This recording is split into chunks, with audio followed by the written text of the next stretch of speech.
Οπότε το show ξεκινάει και θα κοιτάξουμε συνέχεια από τα προηγούμενα σε θέμα με τη γυμναστική. Εντάξει, έχουμε ξαναδουλέψει αυτό και να θυμίσω ο τρόπος που είναι καλό να δουλεύετε. Προτείνεται είναι να βάλετε κάτι που σας συγχύζει, στενοχωρεί, θυμώνει ή οτιδήποτε. Θα το γράψετε κάτω με ένα νούμερο από 0 έως 10. Εντάξει, κάτι που σας δυσκολεύει, θα φτιάξετε και θα σκεφτείτε και ένα τέρας το οποίο θα εκπροσωπεύει σε αυτό που σας εμποδίζει να πετύχετε το στόχο σας. Που μπορεί να είναι να σταματήσετε να θυμώνετε με τον τάδε, να έχετε καλύτερη σχέση με τον τάδε και καλύτερα να κάνετε γυμναστική. Καλό θα σας κάνει η γυμναστική, κακό δεν θα σας κάνει. Και αυτά. Οπότε Ελένη, η οποία είναι, για πες μας λίγο για σένα, ναι. Τι κάνεις? Καλά, εσείς? Εκτός από καλά, με τι ασχολείσαι? Βοηθάω τον κόσμο να κόψει το κάπνισμα και άλλες αιμονές. Και ναρκωτικά. Κυρίως. Ναρκωτικά μου διάφορων ειδών, μην κολλάμε τώρα. Ναι, βέβαια. Ναρκωτικά είναι και ο έρωτας, ξέρετε. Η καψουρομανία λέγεται επιστημονικά. Επιστημονική έκφραση, καψουρομανία. Καλά. Είναι η συνεκτάρτιση και το sex addiction. Ναι, είναι και βαριά ναρκωτικά αυτά. Ναι, είναι βαριά και εγκληματικά ναρκωτικά, όχι απλά βαριά. Ναι, έχει αυτοκτονήσει πολλοί κόσμος και έχει σκοτώσει πολλοί κόσμος, άλλο κόσμο γι' αυτά. Γιατί στο sex addiction και γενικά στα addiction με humans, με ανθρώπους και άλλα ζωντανά όντα, για να κάνεις το addiction σου στην πράξη, χρειάζεται και έναν άλλο τουλάχιστον. Ναι. Και αν ο άλλος πεθάνει, ας πούμε, θα γίνεται κακομοίρας, θα κλαις. Θέλει απλά να σου κάνεις ένα το φιξάκι. Πρώτα απ' όλα, ξεκινάμε από εκεί. Και βασικά δεν σε νοιάζει κι ο άλλος, σε νοιάζει να πάρεις το φιξάκι σου. Τον χρησιμοποιείς όπως χρησιμοποιείς το καημένο το δέντρο της κάναβης, που για όλα αυτά η κάναβη κατά τα άλλα, που είναι το θύμα, για να κάνεις εσύ κεφάλι.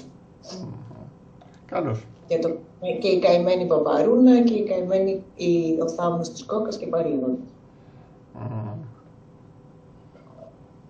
Και η καημένη πριονοκορδέλα, αν έχει βουτήξει τον άλλον και τον έχει βάλει το κεφάλι κάτω από την πριονοκορδέλα και αυτή φταίει, ας πούμε. Ή το κουμπί, άμα είσαι ο Κιμ και πατάς το κουμπί, πλάτς, το κουμπί φταίει. Το ξέρουμε όλοι που ένα κουμπί σε αυτό το πλανήτη. Λοιπόν, μέχρι να πατήσει ο Κιμ το κουμπί, για να δούμε τι θα κάνουμε. Είχαμε κάνει ένα πρώτο μάθημα, το οποίο ήταν θέμα με τη γυμναστική. Εντάξει, βαριέμαι να κάνω γυμναστική. Πες μας πώς πήγε, πριν από ένα μήνα, έτσι. Μετά από ένα μήνα δεν έχω κάνει καμία γυμναστική. Πολύ ωραία. Δεν έχω τύψει που δεν έχω κάνει καμία γυμναστική. Το οποίο είναι πολύ καλό, γιατί άμα έχεις τύψεις δεν θα το ξανακάνεις. Γυμναστική, ναι. Αλλά έχει αλλάξει πολύ διατροφή. Ναι, για πες μας γι' αυτό. Που εγώ την είχα για δεύτερο, δηλαδή είναι το επόμενο θέμα, αφού θα έπιανε γυμναστική, να κάνω διατροφή. Έχω σταματήσει πραγματικά τη ζάχαρη, αλλά όχι ότι αποφεύγω να πάρω ένα παγωτό, που τώρα κάνει 5 μπάλα και το αποφεύγω. Έχω σταματήσει, δεν υπάρχει η αίσθηση του να πάω να φάω τη σοκολάτα, ξέρεις όλο αυτό το κομμάτι. Ζάχαρη, καλά, ο καφές τα σκέτους ήταν. Γενικά δεν έχω τα cravings, τις λαχτάρες, τις αιμονές, με τα φυτά. Τρώω κανονικά 2 φορές την ημέρα, ούτε. Τέλος πάντων, τρώω λίγο και έχω ξεφουσκώσει νομίζω. Πολύ ωραία, κάτι κάναμε, μια δραχμή δουλειά την κάναμε. Εγώ έτσι θα παριστάνω. Οπότε, πώς νιώθεις που δεν κάνεις γυμναστική? Κοίτα, νιώθω ότι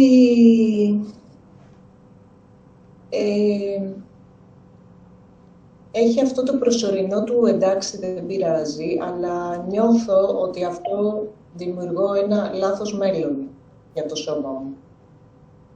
Δηλαδή αργό να σηκωθώ από την καρέκλα, ξέρεις, έχουμε τέτοια πράγματα. Οπότε ας ξεκινήσουμε κατευθείαν. Γιατί διαβάζω και Μάλλον να μην ξεκινήσουμε κατευθείαν, βάλε εσύ και τη γυμναστική. Έτσι. Όχι, ή την Ελένη που δεν βαριέται ακριβώς από ό,τι κατάλαβα, που θεωρεί ότι δεν πειράζει να κάνει γυμναστική. Η Ελένη που θεωρεί ότι δεν πειράζει να κάνει γυμναστική. Που δεν κάνει. Η Ελένη που θεωρεί ότι δεν πειράζει που δεν κάνει γυμναστική. Ή μάλλον η Ελένη που θεωρεί ότι δεν πειράζει αν δεν κάνει γυμναστική. Πώς θα ακούσει αυτό? Που νιώθει καλά που δεν κάνει γυμναστική. Όχι, άστο το νιώθει καλά.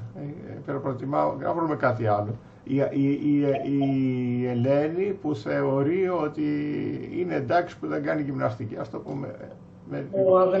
Που αγνοεί να κάνει γυμναστική. Δεν αγνοεί, ξέρει ότι υπάρχει γυμναστική, δεν το αγνοεί. Αγνοεί τις συνέπειες πιθανόν. Όχι, αγνοεί που δεν θέλει να αντιμετωπίσει τις συνέπειες του να κάνει γυμναστική. Πώς θα ακούσει αυτό? Δεν είναι απέτηση, ψάχνουμε, έτσι. Νομίζω που αποφεύγει να κάνει γυμναστική. Ωραία, μας κάνει. Τα λέει όλα μέσα αυτά. Και είναι κάτι που πραγματικά γίνεται. Οπότε είναι η Ελένη. Σκέτη Ελένη, βάλτε να, δεν πειράζει. Που αποφεύγει να κάνει γυμναστική. Ναι. Θα το γράψω εγώ, γιατί αυτό είναι το θέμα μου. Να βάλουμε Ελένη που θέλει να κάνει γυμναστική καλύτερα αντί για Ελένη Σκέτη. Εγώ γράφω Ελένη που αποφεύγει να κάνει γυμναστική. Και από το άλλο γράφει Ελένη που θέλει να κάνει γυμναστική. Έτσι. Βάλω το άλλο χαρτί, βάλω το εκεί, όπου θέλεις. Βελάκια. Και Ελένη που θέλει να κάνει γυμναστική, ναι. Σου αρέσει. Να τη δω, αυτή είναι.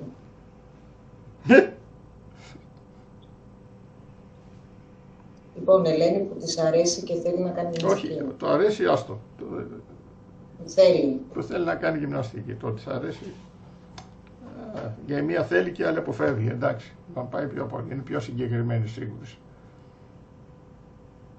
Και οι δύο τους αρέσει. Της μία της αρέσει να κάνει γυμναστική και της άλλης αρέσει να μην κάνει γυμναστική. Άμα το πάμε να αρέσει. Εντάξει. Οπότε θα μιλήσουμε για αγάπη. Θα σας πω λίγο για τα θετικά συναισθήματα που δεν μου αρέσουν. Ένα είναι κυρίως η ελπίδα. Τα περισσότερα εγώ τα έχω με την ελπίδα. Εντάξει, το οποίο είναι ένα αρνητικό συναίσθημα, αλλά ο κόσμος νομίζει ότι είναι θετικό. Δεν είναι σαν το αλυσοπρίωνο που έλεγα πριν, ας πούμε, ξέρω εγώ, εξαρτάται πώς το χειρίζεσαι. Δεν είναι επί της αρχής καλό ή κακό το αλυσοπρίωνο. Οποίος και η ελπίδα μπορεί να κάνει μεγάλες ζημιές, ιδιαίτερα άμα θέλεις να πετύχεις σοβαρά πράγματα, μεγάλους στόχους κτλ. Άμα ελπίζεις και έχεις μεγάλους στόχους, μόλις έχασες. Δεν θα γίνει. Μεγάλους στόχους με ελπίδα δεν γίνεται. Οι μεγάλοι στόχοι έχουν ή θα το κάνω οπωσδήποτε και είμαι σίγουρος, άρα μηδέν ελπίδα, ή ότι αποκλείεται να το κάνω με τίποτα και εγώ θα κάνω όλα όσα χρειάζεται για να πετύχω, ξέροντας ότι αποκλείεται να πετύχω, που επίσης δεν έχει ελπίδα. Αυτές είναι δύο συνταγές για να πετύχεις. Άμα πλακώσετε την ελπίδα στα ανάμεσα, θα έχετε πάντα το αποτέλεσμα των μετρίων. Και συνήθως εμείς θέλουμε τα πολλά. Έτσι. Αυτή η ελπίδα δηλαδή κάνει και τις μεγαλύτερες ζημιές. Η ελπίδα. Πάει ή αυτή, τι άλλο έχουμε. Η περηφάνεια, εντάξει, λίγο άμα έχετε δουλέψει, ξέρω εγώ, με τον εαυτό σας, ξέρετε ότι η περηφάνεια κάνει τρελές ζημιές. Εντάξει, και ειδικά άμα είπες περήφανος με κάτι που κάνεις, άντε να το μαζέψεις. Δεν υπάρχει περίπτωση. Περηφάνεια δεν γίνεται, δεν παίζεται το περηφάνεια. Και μπορεί να είναι περηφάνεια που κάνω ζημιά, ξέρω εγώ, στη μάνα μου, ή περηφάνεια που στενοχωρώ τη μάνα μου, ξέρω εγώ. Ανώτερο ότι πόσο κακό είναι να έχω κιλά πολλά. Έτσι, πολύ ανώτερο. Δηλαδή, τα βάλεις αυτά στα δύο ζύγια και έχεις άκτη τη μάνα σου, θα δεις. Το τρίτο είναι, τι είναι το τρίτο? Αγάπη, που επίσης δεν το πάω καθόλου, έτσι, και θα διαμαρτυρηθούν που είναι η αγάπη, τι κακός άνθρωπος που είσαι. Ναι, η αγάπη. Από αγάπη για τον άλλον μπορεί να κάνεις τρελά πράγματα σε βάρος του. Εντάξει, δηλαδή μαμάδες οι οποίες αγαπάνε πάρα πολύ το παιδί τους και ευχαρίστως θα έδιναν το ένα τους νεφρό για να ζήσει το παιδί τους, πολύ ευχαρίστως, μα του κάνουν πράγματα απίστευτα σε βάρος του, να του κάνουν τη ζωή πατίνη. Και μάλιστα να θεωρούν ότι είναι εντάξει που τα κάνουν αυτά, γιατί τα κάνουν από αγάπη. Και γίνεται της τρελής. Δεν πιάνει, δηλαδή καλό είναι αγάπη, να νιώθετε καλά, να το απολαμβάνετε, δεν είμαι εγώ όχι, και ελπίδα, ακόμα και ελπίδα, άντε, και περηφάνεια, δεν έχω πρόβλημα εγώ με αυτό, αλλά να τσεκάρετε μήπως είναι σε βάρος σας, δεν είναι σίγουρο ότι είναι υπέρ σας. Δυστυχώς έχουμε γράψει πολλές εκθέσεις που εκθιάζουμε το καλά της αγάπης, τα καλά της ελπίδας και τέτοια, οπότε απλώς θέλει ένα ξανακοίταγμα σε αυτό το πράγμα. Γιατί μπορεί να σας κάνει μεγάλες ζημιές. Μια κλασική μεγάλη ζημιά είναι ο άλλος ο οποίος αυτοκτονεί από αγάπη για τη μαμά του. Γιατί η μαμά του, το κλασικό, δεν ήθελε να ζήσει όταν γεννήθηκε. Δηλαδή όταν έμεινε έγκυος αυτού δεν ήθελε να ζήσει η μαμά και αυτός κρίνει ότι η μαμά του θέλει να πεθάνει και από αγάπη για τη μαμά του πάει να αυτοκτονήσει. Χαίρετε. Και επειδή ένα κομμάτι λέει τι πάω και κάνω εδώ και ένα κομμάτι θέλει να αυτοκτονήσει, άντε μάζεψέ το να ματά. Από πού θα το μαζέψεις δεν ξέρω.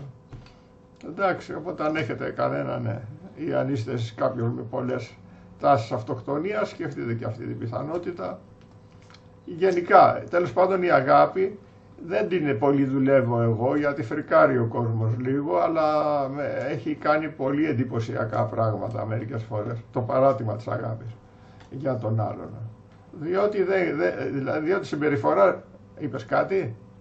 Αγαπούλα πούλα. Αγαπούλα πούλα, ωραία. Δηλαδή γιατί δικαιολογεί συμπεριφορές εγκληματικές. Και λέει ο άλλος το κάνω εγώ από αγάπη. Στον εαυτό του, το πιστεύει. Εντάξει. Ναι, Αλλά το θέμα είναι ότι επειδή το κάνεις από αγάπη δεν σημαίνει τίποτα απολύτως. Είναι τι κάνεις. Όχι αν το κάνεις, δηλαδή αν βρήκες τη μεγάλη δικαιολογία και λες εντάξει και πάμε. Εντάξει. Και ο Χίτλερ έκαιγε για τους Εβραίους από αγάπη για το γερμανικό έθνος, το οποίο ήθελε να είναι καθαρό. 4 εκατομμύρια Εβραίοι ψητοί στα κάρβουνα. Ναι, από αγάπη για αυτό. Ναι. Υπάρχει επίσης άλλο ένα, λέω να το βάλω μέσα στα θετικά συναισθήματα, την αδικία. Δεν ακούγεται για θετικό, αλλά συνήθως βγάζει θετικά συναισθήματα που ουσιαστικά θα μπορούσα να το ονομάσω έχω δίκιο. Εντάξει, αυτό το έχω δίκιο, η δικαιοσύνη με το μέρος μου, αυτό το πράγμα, εντάξει, τι κάνει τον άλλον πολλές φορές έξαλλο, διότι μια και έχει δίκιο, δικαιούται και μετά βάλτε να δείτε τι δικαιούται. Δικαιούται να κάνει αυτό, εκείνο και τα λοιπά, γιατί στο μυαλό του, αφού είναι δικαιωμένος αν θες, δεν ξέρω πώς να σου το πω αλλιώς, αδικία τώρα δεν έχω πει. Δεν ξέρω, γίνεται. Ορίστε. Ξέρουμε πώς είναι να έχουμε δίκιο, λέει.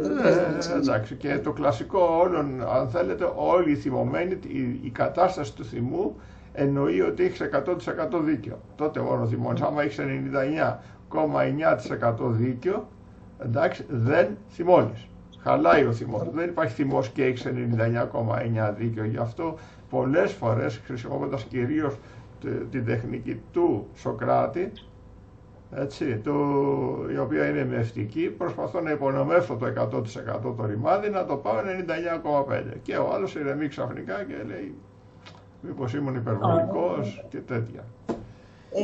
Εκεί το Πάσχα που ήμουνα στην τηλεόραση, στο χωριό, που είχαν ανοιχτές τις τηλεοράσεις, ακόμα έχουν τηλεοράσει στα χωριά. Έβλεπε τον Άγιο Παΐσιο και σε κάποια φάση είχε μια σκηνή που είναι εκεί ο γέροντας στο μοναστήρι και έχουν πάει 5-6 τύποι και του λένε «Μα έχω δίκιο», του λέει ο ένας και τα λοιπά. Και του λέει αυτό στην κορυφαία τάκα, ναι μωρέ, του λέει το δίκαιο, άμα πάει να πάρει λέει κάποιος το δίκαιο από κάποιον, γίνεται της μουρλής, γιατί δεν θέλει κανείς να έχει άδικο. Ναι. Εκείνο λέει το καμένο το άδικο. Ναι. Εγώ τα συμπαθώ. Δεν θέλει κανείς και ψάχνει να βρει του τύπου, ρε παιδιά, αν όλοι έχουμε δίκαιο, ποιος έχει άδικο δίκαιο. Ναι, εγώ αυτά τα αρνητικά συναισθήματα, εγώ κάπως το συμπαθώ. Ένα από αυτά είναι ότι έχω το συναίσθημα ότι έχω άδικο. Άμα δεν το συνδυάσεις με ενοχές, Έχει σημασία, Ναι, έτσι. Δηλαδή είναι, ο Άγιος ναι, Παΐσιος δεν θα πει έχω πίσω. άδικο με ενοχές που το λέει.